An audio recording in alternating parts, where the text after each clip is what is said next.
They always say hindsight is 20/20, but I don't think I was ever truly blind. Just cautious with my hope. Maybe too generous with my patience. From the beginning, I knew my husband had a close relationship with his mom. Some people find it sweet, a man who calls his mom regularly, takes her to brunch on Sundays, buys her little things just because. But this wasn't that. This wasn't soft sentiment. This was something else entirely.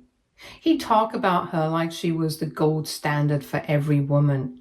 The way she cooked, the way she managed money, the way she always knew what to do when things got tough. At first, I thought it was just his way of trying to be affectionate, honoring the person who raised him. But then things started to stack. Not in dramatic movie-style ways, just quiet little moments that left a bad taste in my mouth. Like when he hesitated to add me to the house deed even though we bought it together. Or when he refused to merge our bank accounts, saying it was easier to keep things separate. He said he trusted me, that it had nothing to do with me, and that his mom had always taught him it was smarter this way, just in case. Just in case. I remember how I felt the first time he said those words. We were maybe 2 years into the marriage, sitting in the car after dinner with his family. I'd made an offhand comment about how some friends were getting a joint savings account together for a vacation fund. Something light, casual. He said it so matter-of-factly. We probably shouldn't combine finances like that, just in case. I asked what he meant and he shrugged, said it was always good to be prepared if things didn't work out. He wasn't saying he expected things to happen, just that being smart wasn't the same as being pessimistic. I let it go at the time, told myself it wasn't worth fighting over, that people have different comfort levels when it comes to money. But it sat in the back of my mind like a loose nail on the floorboard. Every so often, I'd step on it. There were other things too. His mother always asked weirdly specific questions when she visited. About our mortgage interest rates, my salary, whether I had any debts in my name. She never asked in a hostile way, always under the guise of small talk. But there was a pattern, one I couldn't ignore.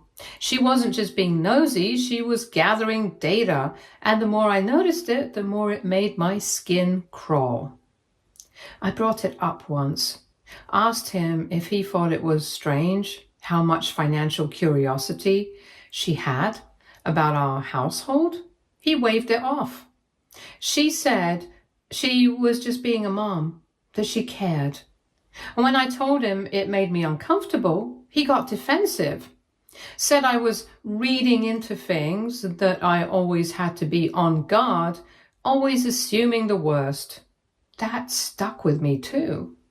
Because no matter how much I tried to rationalize it, part of me did feel on guard. Not paranoid, just aware that something didn't feel right. Like I was living with someone who already had one foot out the door. Or maybe worse, someone who was prepared for me to be the one who left. It wasn't like he didn't show affection, he did. He remembered my favorite meals. He left me sticky notes on bad days. He laughed at my terrible jokes. But underneath all that was this layer of planning. Backup plans, emergency exits, and it wasn't like I was demanding he hand over his wallet and trust me blindly. I'm not a fool. I built my own career. I had my own savings. I wasn't asking for a piggy bank. I just wanted to feel like we were on the same side. But every financial conversation circled back to the same sentiment: independence, what ifs, and his mother's endless advice about being ready for any outcome. The real kicker? I gave him a warning. Not the dramatic, shouty kind, a quiet one. One night after dinner, I told him very plainly that if he ever prioritized his mother's paranoia over our partnership again, really chose her worldwide over mine, I take that as him choosing his future without me. He said I was being unfair, said I didn't understand what it was like to grow up around instability, that his mom had built everything she had from the ground up after his dad bailed on them, and that all her advice came from scars I couldn't see. Maybe he was right. Maybe she was scarred. But that didn't give her the right to map her trauma onto our marriage. And it didn't give him the right to follow her lead like I was just a temporary detour in his life. I should have pressed harder then. I should have taken his reaction as the warning it really was. But I didn't. Instead, I swallowed the feeling, the knot in my stomach, the tightness in my chest, and told myself it would all settle once we were on firmer ground. Except we never were. And deep down, I think he liked it that way because in his mind, it meant less risk, less vulnerability, less chance of losing if things ever went sideways. What he didn't realize was that by preparing so hard not to lose, he lost me anyway. And the worst part?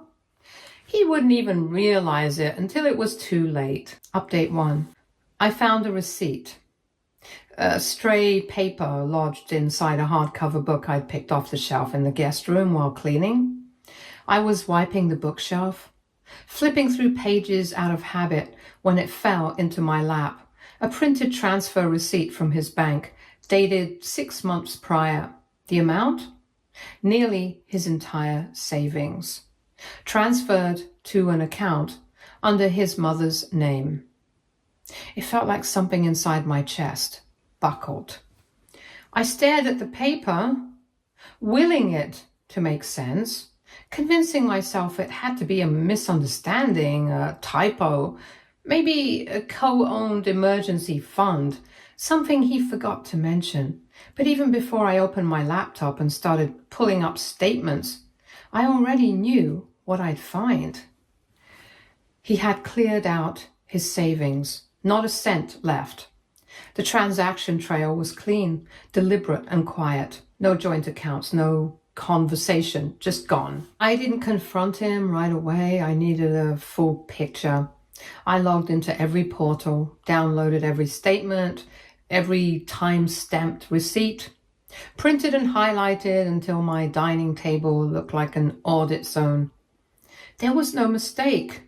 He had planned this meticulously, incremental withdrawals followed by one final bold transfer. That night, he came home humming like nothing had changed, dropped his keys in the bowl, kissed my cheek, complained about traffic, made dinner plans, all while I sat on the couch staring at him like he was a stranger.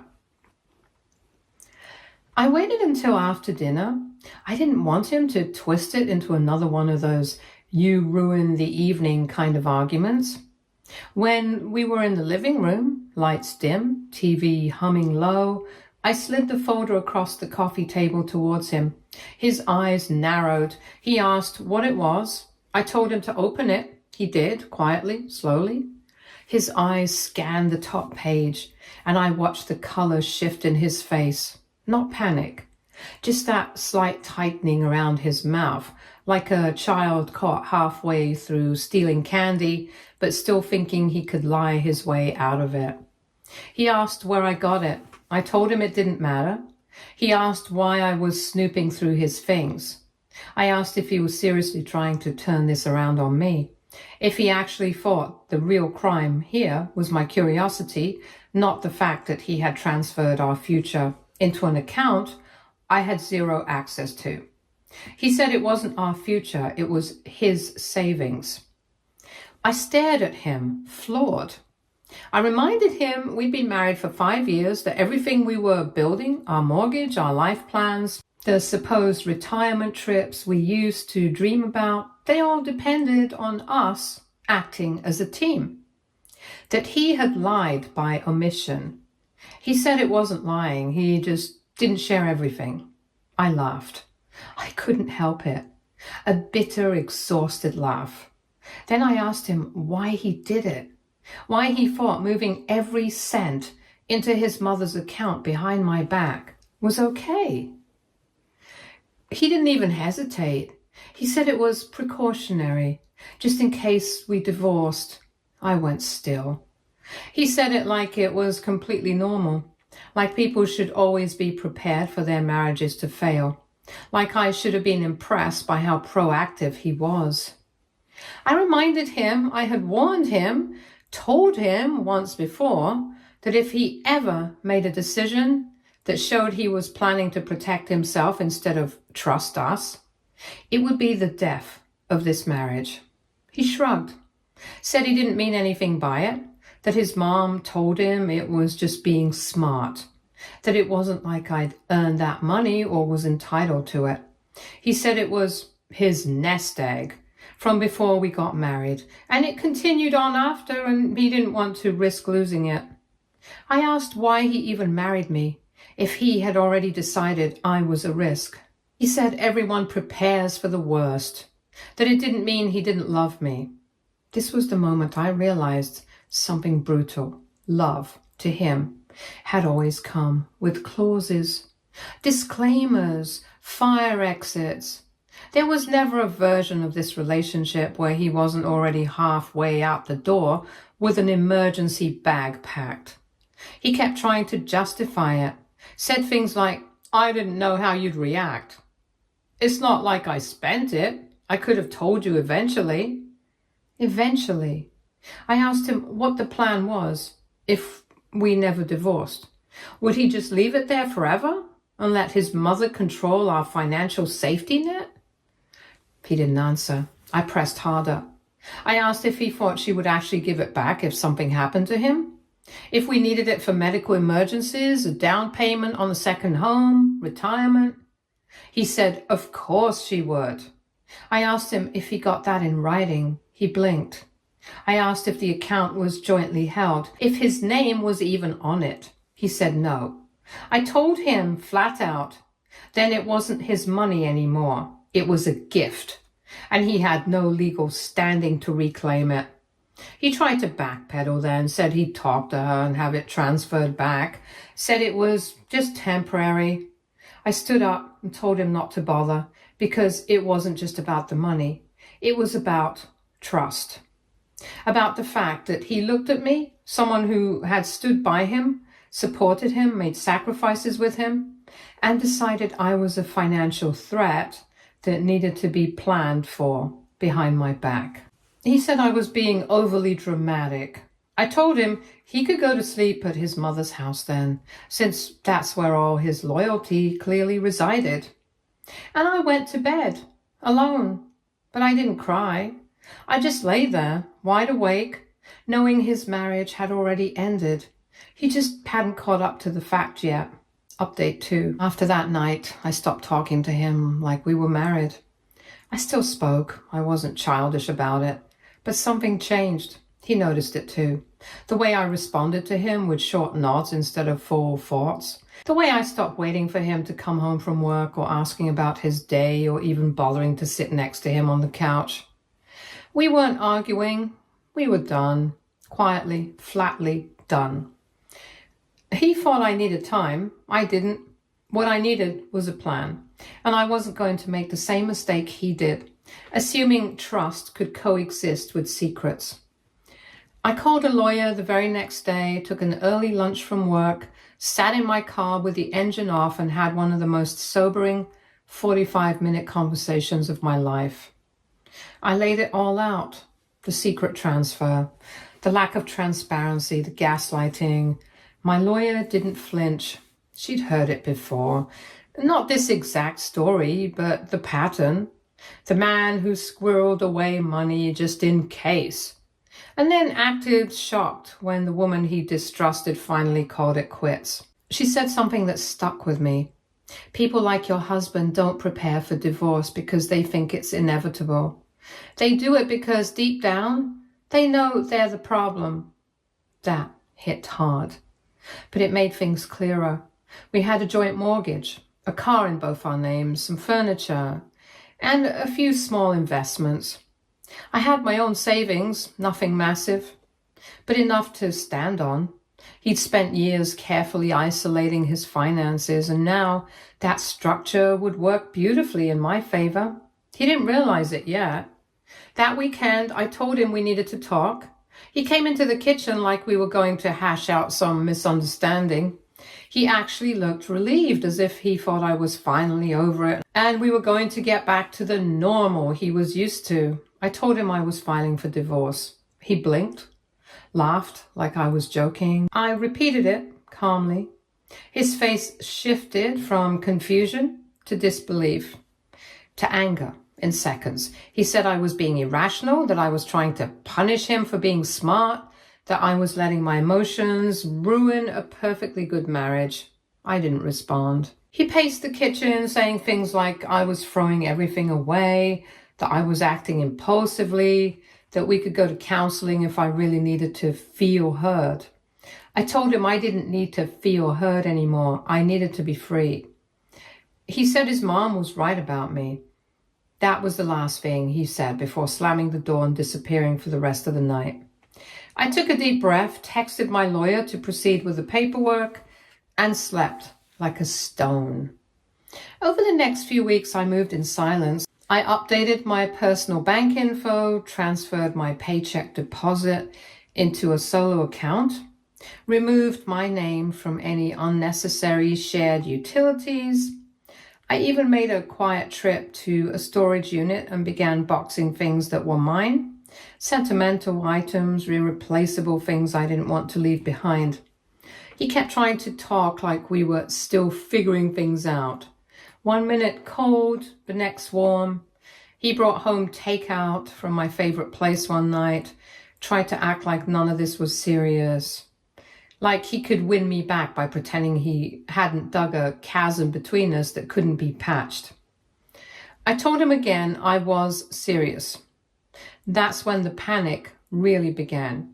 He begged to talk about a plan, said we could maybe undo the transfer. He'd call his mom, have her send the money back, we could start over.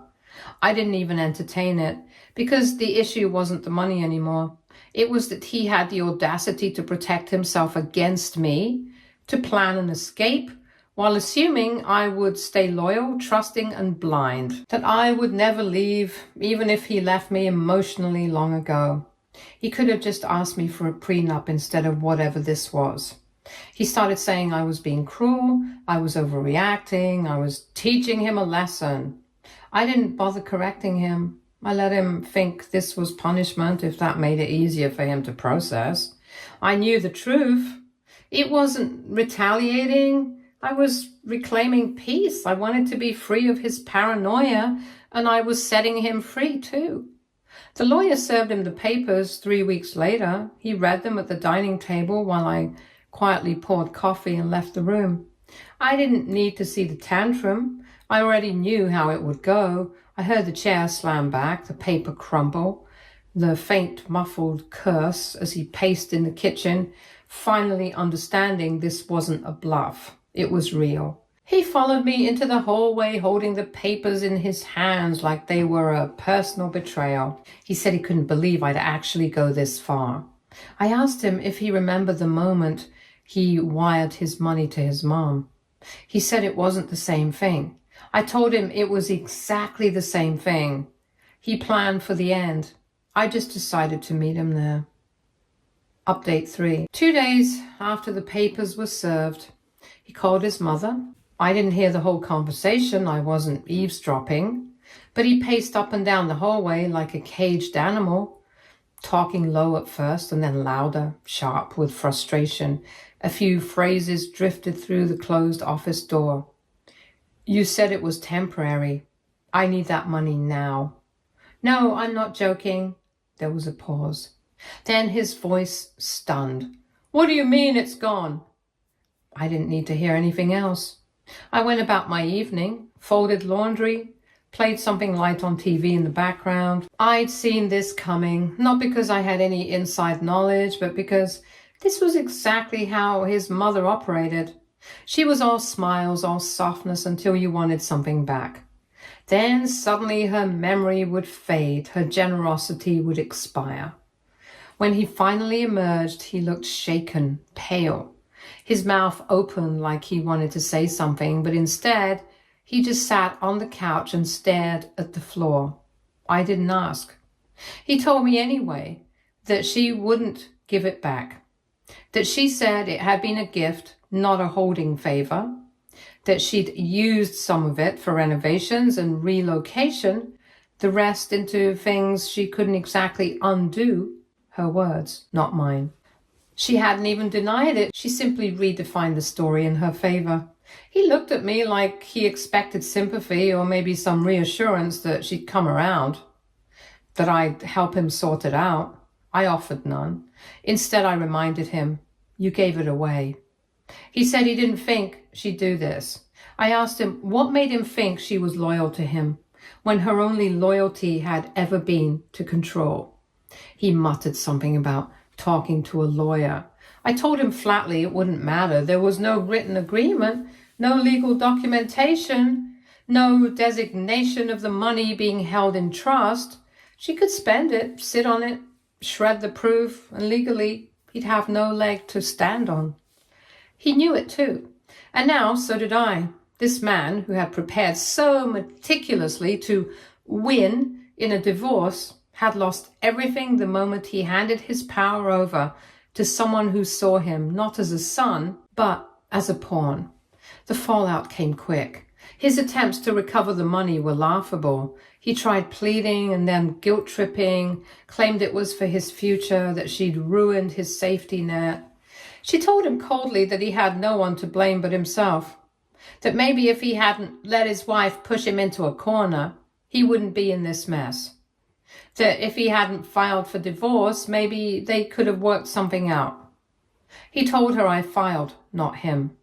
She said it didn't matter, that the marriage clearly wasn't solid, and she wasn't about to return something he voluntarily handed over on shaky terms. The money was gone, whether it sat in her account or already filtered out into luxury renovations and new jewelry and a backup fund for his golden child younger sister. It was never coming back. He started snapping at me more, but with less bite each time. Almost like he was trying to provoke a fight he didn't have the energy to finish. I didn't take the bait. I cooked what I needed, washed what I used, slept when I felt like it. The house wasn't tense, it was hollow. Every now and then I'd catch him staring at me like he wanted to rewind everything, like the panic was settling into grief. Like he'd finally understood this wasn't something he could fix with flowers or a half-hearted apology. Not this time. The real kicker? My lawyer confirmed what he didn't want to hear, that because he transferred the funds before the divorce to a third party, voluntarily, it was no longer considered a marital asset. He couldn't claim the money as part of our division of property. He'd protected it so well that now even the courts couldn't help him. Meanwhile, I walked away with what was legally mine, my share of our joint assets, my car, and every penny of my personal savings that I had kept separate since the beginning. I hadn't done it out of mistrust. I'd done it because I was raised by a mother who told me to never rely on someone who flinches at the word we. And now it was the reason I didn't have to panic when things burned down. He had to sell the house or return the money I had put into it. It was his choice. One evening, he asked me quietly, almost timidly, if I'd ever considered calling it off, if I still saw a future. I didn't respond right away. He said he still loved me, that maybe this whole thing had been a wake-up call, that he could go to therapy, that we could start fresh, that the money wasn't what mattered. Not the money itself, but the fact that he'd looked at me, the woman who stood by him for years and planned his escape before I ever gave him a reason to. That's when I voiced discomfort. Instead of adjusting, he doubled down. Then he bet everything on me never leaving and lost the moment I did. He said I was being cold. I said I was being honest. Then I got up and left the room. Because there's no comfort in being the backup plan to someone who thinks you'll never wake up. And he'd already done enough damage for both of us. Edit. I had invested my money into that house too. Why should I move out? Update 4. The divorce was finalized on a Friday morning. I didn't dress up for it. I wore jeans, black tee, hair tied up. I didn't feel the need to mark the occasion with anything symbolic or dramatic. The drama had already paused. Now it was just paperwork, a signature, a stamp, a quiet, sharp goodbye that he didn't get to control. He didn't look at me once during the session, not directly at least, but I could feel the heat coming off him from across the table, the resentment, the humiliation, the quiet disbelief that this was actually happening, that I had followed through, and that I hadn't begged, hadn't cried, hadn't second-guessed my choice even once. When the judge confirmed that everything was settled and finalized, he still tried one last time, right there in the hallway outside the courtroom, voice low and rushed like he thought this was his window. He asked if we could talk, said he just wanted to understand how we got here. I told him we both already knew how. He said it wasn't fear, that he didn't deserve to be punished this way. That line made me pause. I turned to him and told him very calmly that this wasn't punishment. It was consequence. The result of building a life with someone who had already decided I wasn't permanent. He tried to smile then, like he was attempting one of those warm, familiar glances that used to soften my anger. It didn't work.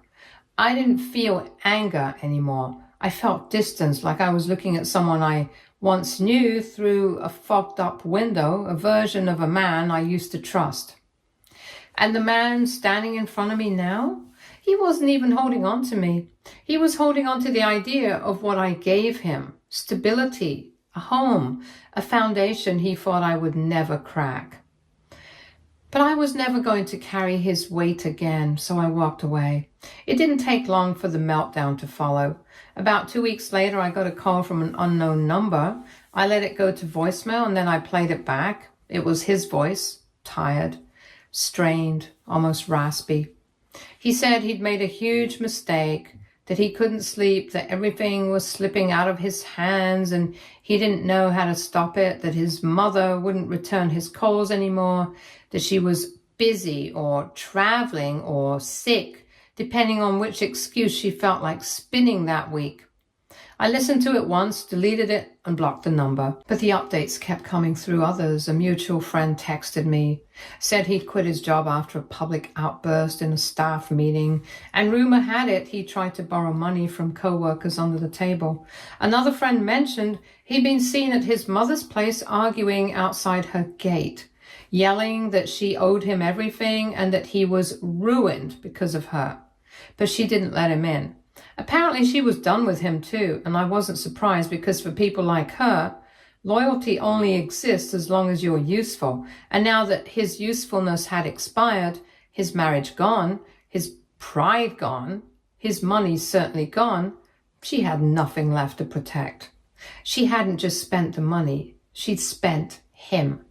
And now he was exactly where he put me, alone, disoriented, and trying to make sense of the fact that people he thought would always be there had finally walked away.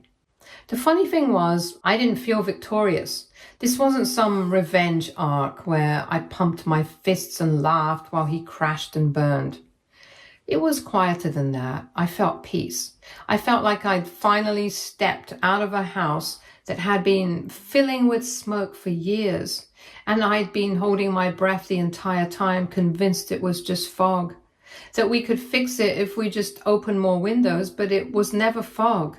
It was fire, and he had the match in his hand the entire time. What I'd mistaken for foresight, the separate accounts, the passive-aggressive, just-in-case plans, the subtle undermining, it was all just a man who didn't trust anyone because he had learned not to trust himself. And when it came down to it, the person he feared losing most wasn't me.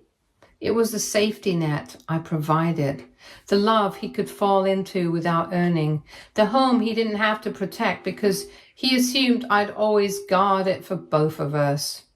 He gambled everything on the idea that I'd never leave, and now he had nothing to fall back on, not his mother, not his savings, not me. Just an empty house, some scattered pride and a brutal understanding that you can't outrun the consequences of treating your partner like a liability. A few months later, I moved to a smaller place at the edge of town. Clean lines, big windows, quiet. I filled it with plants, got a cat, started hosting friends again, people who felt light and who didn't make me feel like I had to watch my back.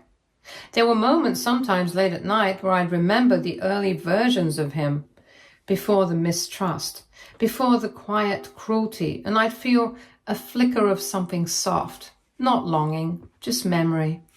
Then I'd look around and realize I was safe and let it go, because there's no joy in being with someone who only saw you as a contingency plan, and no regret in becoming the chapter they didn't think you'd ever close. Stay tuned for more stories from our girl relationships.